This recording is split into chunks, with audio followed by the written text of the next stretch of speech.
U Beogradu je između kabineta ministra bez portfelja zaduženog za demografiju i populacionu politiku i opštine Veliko Gradište potpisan ugovor o sufinansiranju mera populacione politike jedinica lokalne samouprave u Republici Srbiji u 2018. godini.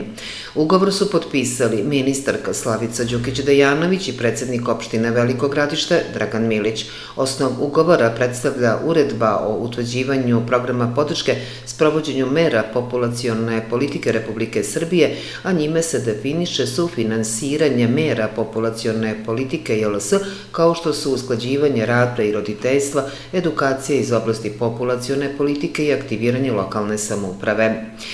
Sredstva za realizaciju programa dodeljena su na osnovu prijave opština na javni poziv za dodelu bespovratnih sredstava. Opština Veliko Gradište predlogom je tražila iznos od 36,1 milion dinara sa sopstvenim učešćem od 11 miliona dinara, dok je od strane ministarstva odobreno 25,9 miliona dinara sa učešćem opštine od 6,4 miliona dinara.